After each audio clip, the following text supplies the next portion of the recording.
Shalom, selamat siang Bapak Ibu yang kasih Tuhan. Kita bertemu kembali di dalam siraman rohani pada siang ini.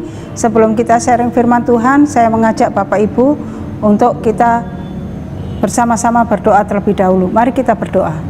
Bapa yang di surga, di dalam nama Tuhan kami Yesus Kristus, kami bersyukur karena Engkau begitu baik dan luar biasa dalam hidup kami. Dan saat ini kami boleh bersama-sama kembali untuk merenungkan sebagian dari kebenaran firman-Mu. Biarlah Tuhan yang akan menolong kami dalam siraman rohani siang ini, dan kami semua boleh diberkati, dan tolong hamba yang lemah untuk dapat menyampaikan kebenaran firman-Mu. Terpujilah Engkau Bapa, di dalam nama Tuhan kami Yesus Kristus kami bersyukur dan kami berdoa. Amin. Selamat siang Bapak Ibu yang kasih Tuhan. Kita akan bersama-sama kembali merenungkan kebenaran firman Tuhan di dalam siraman rohani. Pada siang ini saya mengajak Bapak Ibu untuk bersama-sama sharing firman Tuhan. Hari ini saya memberikan tema yaitu jadilah kepadamu menurut imanmu, yang terambil di dalam Matius 9 ayat 27 sampai 30. Demikian bunyi firman Tuhan.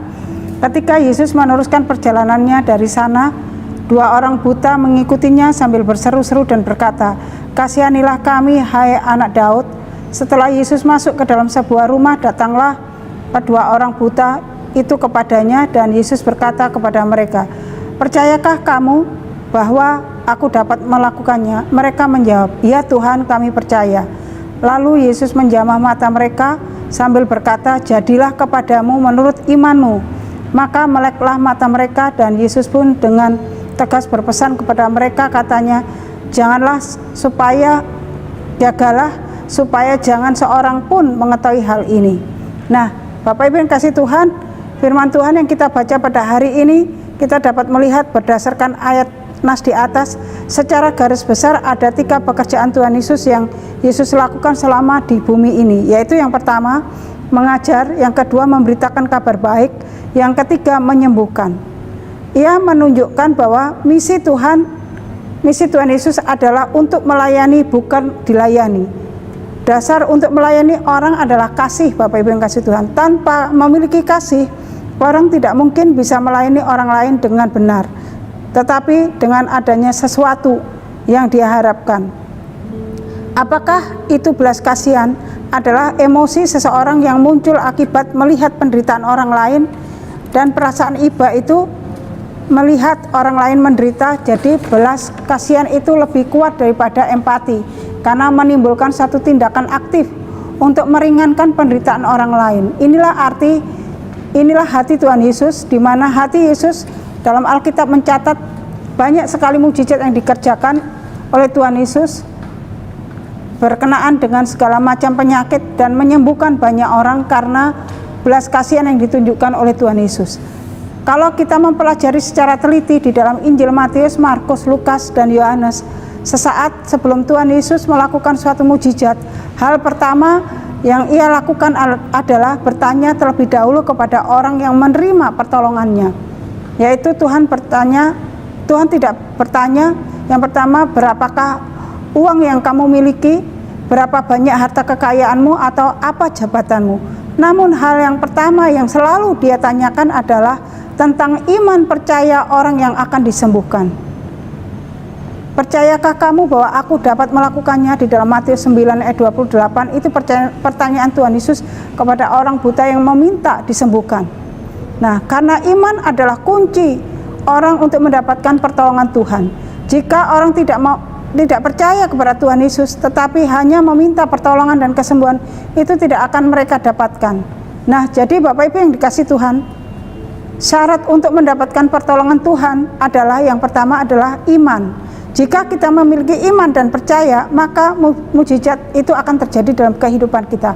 Apa yang kita minta di dalam Tuhan, maka itu yang akan terjadi sesuai dengan iman percaya kita. Seperti yang dikatakan di dalam Matius 9 ayat 29, "Jadilah kepadamu menurut imanmu." Jadi Bapak Ibu yang kasih Tuhan, iman adalah kunci untuk kita mendapatkan jawaban, pertolongan, dan mukjizat dari Tuhan. Kalau kita tidak punya iman, kita hanya meminta, Bapak Ibu yang kasih Tuhan, maka tidak terjadi dalam hidup kita. Bagaimana mungkin kita mendapatkan itu, orang kita sendiri tidak percaya dan tidak beriman kepada Tuhan Yesus. Oleh sebab itu Bapak Ibu yang kasih Tuhan, iman bekerja sama dengan perbuatan-perbuatan, dan oleh perbuatan-perbuatan itu iman menjadi sempurna. Dalam Yohanes 2 ayat 22. Iman berarti mengharapkan dan percaya kepada janji Tuhan yang adalah iya dan amin. Sedangkan Bapak Ibu yang kasih Tuhan, kalau kita mempunyai iman kepada Tuhan, maka seperti apa yang dikatakan di dalam Matius 9 ayat 29 tadi, jadilah kepadamu menurut imanmu. Nah, sebesar apa iman kita? Bapak Ibu yang kasih Tuhan, firman Tuhan mengatakan iman sebesar biji sesawi dapat memindahkan gunung. Jadi Bapak Ibu yang kasih Tuhan, kalau kita mempunyai iman, maka Bapak Ibu yang kasih Tuhan, kita akan mendapatkan apa yang kita minta kepada Tuhan, sesuai dengan iman yang kita minta kepadanya. Itu yang pertama. Yang kedua, Bapak Ibu yang kasih Tuhan, berserah dan berharap kepada Tuhan. Jika kita tidak mempunyai penyerahan dan pengharapan selama kita meminta kepada Tuhan, maka kita tidak dapat melihat kuasa Tuhan. Karena ketika kita berserah dan berharap kepada Tuhan, kita menyerahkan seluruh keberadaan hidup kita, pengharapan kita, masalah kita kepadanya, maka ada satu pengharapan yang kita akan terima di dalam Tuhan. Oleh sebab itu Bapak Ibu yang kasih Tuhan, kalau kita melihat di sini Bapak Ibu yang kasih Tuhan, ayat-ayat firman Tuhan yang kita baca hari ini boleh mengingatkan saya dan Bapak Ibu sekalian bahwa kunci kita mendapatkan pertolongan Tuhan adalah iman. Jika kita tidak mempunyai iman, tidak mempunyai pengharapan dan berserah kepada Tuhan, Bapak Ibu yang kasih Tuhan, kita tidak mungkin akan mendapatkan pertolongan dan harapan di dalam Tuhan. Karena semuanya itu kita akan atasi dengan kekuatan kita sendiri, karena kita tidak punya iman kepada Tuhan. Oleh sebab itu Bapak Ibu yang kasih Tuhan, jangan pernah berhenti berharap kepada Tuhan, dan jangan pernah menyerah sampai kita melihat Tuhan bekerja dan Tuhan menyatakan kuasanya dalam hidup kita.